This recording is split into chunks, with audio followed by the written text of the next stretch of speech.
estou recebendo aqui no estúdio da nossa Jovem Pan News Fortaleza o secretário de Proteção Animal do município de Fortaleza, Apolo Vix, a quem eu dou meu boa tarde. Seja bem-vindo, tudo bem? Tudo ótimo, Thiago. Muito obrigado pelo convite.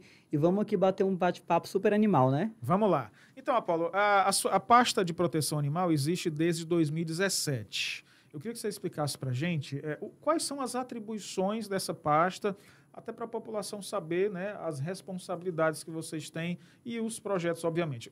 Para que serve na prefeitura a pasta, a Secretaria de Proteção Animal? Então, Thiago, ótima pergunta. As pessoas ainda não sabem, não conhecem as atribuições da nossa secretaria. Ela existe desde 2017. Até então, ela estava como coordenadoria e hoje ela é uma secretaria e se chama SMPA, Secretaria Municipal de Proteção Animal. O nosso trabalho aqui é basicamente proteger os animais, seja a parte da educação, da conscientização, lutando para diminuir a superpopulação de animais abandonados através da castração, também trabalhando no controle de zoonoses, com vacinação antirrábica, encoleiramento, resgates, é uma coisa que é muito importante falar. Não é atribuição da secretaria realizar resgates, porque tem muita gente que confunde, porque no meu Instagram eu faço resgate, porque eu sou protetor, né? Mas sempre quando eu vou realizar algum resgate, ação, em algum abrigo, eu sempre falo, galera, estou aqui enquanto protetor, para estar ajudando esse abrigo, para estar resgatando esse animalzinho aqui, mas o nosso trabalho não é esse, até porque até então nós não temos um abrigo público rotativo, para que a gente possa resgatar esses animais, eles possam ser atendidos, castrados, vermifugados, vacinados e depois devolvidos para aquele ponto de abandono. Mas a gente está com vários projetos aí na Câmara Municipal de Fortaleza, que logo, logo estarão em votação, para que a gente tenha aí o primeiro abrigo público rotativo aqui de Fortaleza. Então explica para a gente por que é rotativo. Tem uma explicação por trás disso, né? Tem, exatamente. Eu sempre estou vendo aí os políticos com propostas de abrigos públicos. Mas vamos lá, o abrigo público, ele não é bom. Não é legal. Por quê? Porque se você der um 360, você vai entender que nós temos muitos abrigos aqui em Fortaleza. E um exemplo, nós temos um projeto ali de um abrigo público que foi aprovado e esse abrigo ele tem capacidade máxima para 1.000 animais. Beleza, a gente faz o resgate desses animais, leva para esse abrigo. Mas o primeiro ponto é entender o porquê desses animais estarem em situação de rua. Primeiro, porque foram abandonados. Segundo, porque são invisíveis. As pessoas preferem comprar do que adotar. A adoção, a demanda é muito grande para filhotes, para animais de raça. Para animais SRD, que são animais sem raça definida, já é bem mais complexo. Até porque o animalzinho que está na rua é um animalzinho SRD, o famoso vira-lata, é um animalzinho com alguma deficiência, com alguma doença crônica. Dificilmente aquele animal é adotado. Ele acaba envelhecendo dentro do abrigo e morrendo naquele abrigo sem ser adotado. O que é um abrigo rotativo? Ai, calma, voltando aqui. A gente preenche essa capacidade de 1.000 animais no abrigo público. Esses animais não são adotados, então a gente vai gerar um custo todos os meses até que aquele animal envelheça e venha a óbito, caso ele não seja adotado. E os animais em situação de rua vão continuar o quê? Reproduzindo, superlotando abrigos e levando aí doenças zoonóticas, consequentemente, porque esses animais não são parados, estão sendo, a partir de agora, a gente está com várias ações aí desde o dia 3 de janeiro, porque agora a gente tem um protetor nessa pasta, mas, enfim, por que um abrigo rotativo seria legal e o que é um abrigo rotativo? Quando eu estava na Assembleia Legislativa, como suplente de deputado, eu fiz um projeto chamado CECEDA, que seria um centro de captura, esterilização, vacinação e devolução animal, porque não tem abrigo para todos os animais que estão em situação de rua. E não é justo, nem ético, nem moral a gente achar que os abrigos que existem, que estão ali por amor, que não recebem verba alguma, que eles têm obrigação de receber esses animais. Eles já passam por muitas dificuldades e estão super lotados.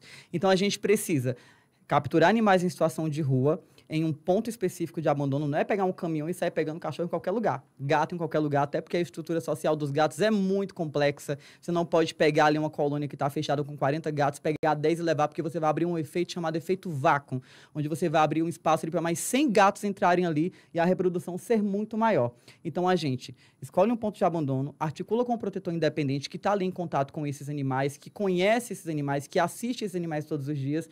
Um exemplo, eu ligo ali para a Chica dos gatos. Chica, separa 30 gatinhos, 15 gatas e 15 gatos. Ela vai separar, a gente vai resgatar esses animais, realizar exames para saber se eles estão aptos para castração. Castrou, pós-operatório, a gente tenta o evento de adoção. Está castrado, está vacinado, não foi adotado, infelizmente tem que voltar ali para aquele ponto de abandono, mas com a assistência daquele protetor que sempre esteve ali. Assim, a gente vai conseguir agregar a curto, médio e longo prazo a diminuição da superpopulação de animais que a gente tem na nossa cidade. Até porque tem um dado da OMS de 2020 que indica que nós temos cerca de 30 milhões de animais abandonados vivendo no Brasil.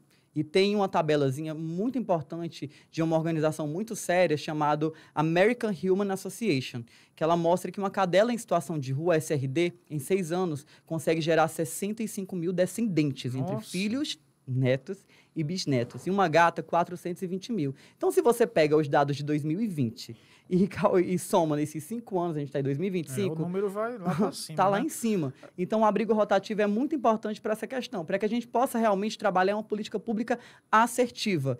Inclusive, eu vou estar logo elaborando uma palestra no auditório na Câmara para todos os políticos, os vereadores eleitos, para que eles possam se orientar e ter um norte de quando forem construir algum projeto de lei, de indicação voltado para esses animais, porque geralmente é sempre voltado para animal tutorado. E animal tutorado... é o animal tutorado? O animal tutorado é aquele que tem dono.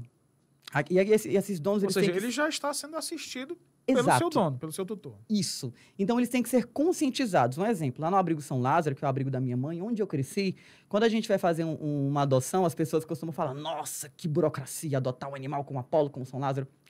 É burocrático mesmo. Burocrático mesmo, gente, é a fila de adoção de humanos, que você passa ali, às vezes, 10 anos para adotar uma criança. A nossa entrevista é só 1 horinha, é só responder as perguntas e quem quer realmente vai passar por isso. Porque a gente pergunta, você tem condições financeiras de adotar esse animal? Ele vai precisar de veterinário, de esquema vacinal, de vacinação, passeio, qualidade de vida. Ele vai durar entre uns 10, 15, 20 anos.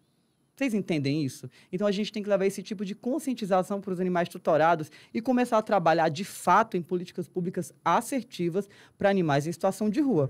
E como é que a gente faz isso, Tiago? A gente faz isso trabalhando em cima de um censo animal. Quando eu entrei na secretaria, que existe desde 2017, como eu já falei, eu entrei dia 3 de janeiro, a primeira coisa que eu procurei foi um censo. Porque a gente tem um censo dos seres humanos aqui, para saber como é que a gente vai trabalhar. Mas dos animais a gente não tem. Como é que eu vou... Não tem como saber em Fortaleza hoje a situação o número de animais em situação de rua? Não tem. Mas a gente está trabalhando, articulando aí, fechando umas parcerias público-privadas para a gente começar esse censo, para que a gente possa trabalhar em políticas públicas assertivas e até mesmo conseguir recursos. Porque você entende? Direcionadas, né? Tem que ter um número. Isso! Porque senão a gente nunca vai acabar. Vai continuar vivendo esse loop eterno de animais superlotando as nossas ruas, muitas colônias de gatos, muitas matilhas de cães, abrigos fechando as portas. Tá um caos. E com relação aos abrigos, tem esse número de como está a situação em Fortaleza, quantos temos e a realidade que eles enfrentam? Então, quando a gente fala da quantidade de abrigos, a gente fala também de uma questão psicológica.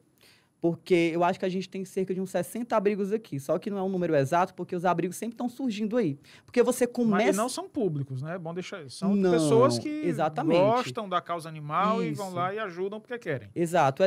Um exemplo. O Abrigo São Lázaro, ele foi fundado em 93 pelo meu bisavô Leônidas Dantas. Mas a gente não se reunia um belo dia de manhã na mesa para tomar um café. Vamos fundar um abrigo? É uma consequência, gente. Não é assim, é muito complexo e difícil manter um abrigo. Tudo começou com um cachorrinho que foi jogado numa lata de lixo por uma vizinha do meu avô, o Paul.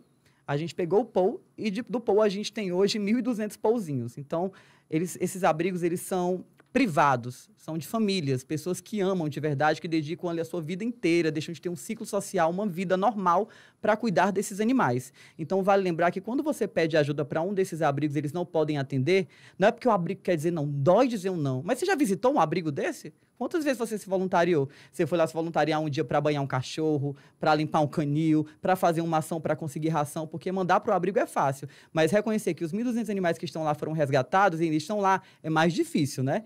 Agora sim, a gente está com um trabalho bem legal aí para fazer esse censo não só dos animais, mas também dos protetores, para que esses protetores possam receber um suporte jurídico para legalizar suas ONGs, está recebendo aí também emendas parlamentares, convênios com a prefeitura, para que a gente possa atender essa galera que sempre esteve na linha de frente.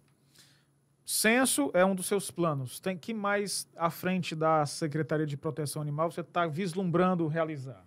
Exato. Bom falar disso, porque quando eu entrei na secretaria, eu percebi que a gente vai começar um trabalho do zero, que nunca foi realizado. Isso me revolta, porque eu cresci dentro de um abrigo e eu vivi essa omissão. Né? Quantas vezes eu não solicitei um vetmóvel lá para São Lázaro, para um ponto de abandono, e a gente nunca foi atendido? Isso é muito chato, porque a proteção animal existe e foi criada essa pauta por conta desses animais que são invisibilizados. Então, a gente está destinando, a partir do próximo mês, um vetimóvel unicamente, exclusivamente para animais em situação de rua, em pontos de abandono, para abrigos, para que a gente possa diminuir a superpopulação, levando também vacinação antirrábica, que é uma questão de saúde única. Se o animal não estiver bem, você também não está bem. Eu queria até pontuar algumas coisinhas aqui. Tem muita gente que me pergunta, nossa, tem mesmo que protetor está alimentando animal ali em situação de rua? Tem que estar alimentando sim. Porque quando você não alimenta aqueles animais, eles vão se alimentar da nossa fauna. Então vai acontecer um desequilíbrio. Fora isso, eles vão ter contato com animais silvestres. Ai, mas a raiva foi erradicada. Tá, a variante, mas a gente tem morcegos, a gente tem saguis, a gente tem raposas, tem outras variantes aí. Eventualmente tem casos de raiva, inclusive, pelos saguis, né? Inclusive, Exatamente. morcegos. E a gente tem que evitar isso, doenças zoonóticas, pessoal. Porque a Covid tá aí, ela foi uma doença zoonótica. Vocês acham que é a origem do quê? A origem animal. 60% das doenças infecciosas que acometem os seres humanos são de origem animal, mais da metade. Então, o nosso trabalho é esse, trabalhar em cima do controle de zoonoses, juntamente com a SMS, que é a Secretaria Municipal de Saúde, com o CCZ.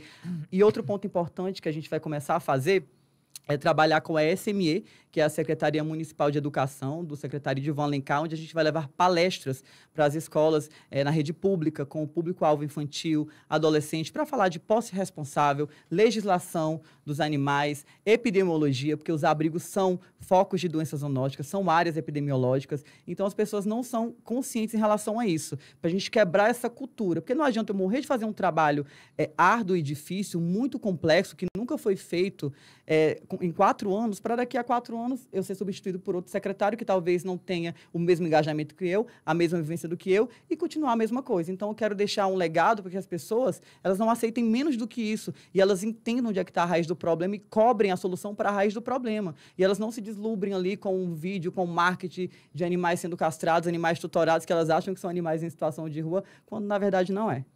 Quero agradecer demais ao secretário de Proteção Animal do município de Fortaleza, Apolo Vix, pelo papo, pela entrevista. Agradeço demais, tá? Obrigado. Eu que agradeço, Thiago. Muito obrigado a todo mundo que acompanhou os internautas. Abracem a Padrinho em Abrigos Protetores Independentes, tá bom? É muito importante a participação da sociedade para que a gente possa quebrar essa cultura que está enraizada de maus tratos, de que animal é objeto, é coisa. A colaboração de todos é importante. Obrigado, Thiago.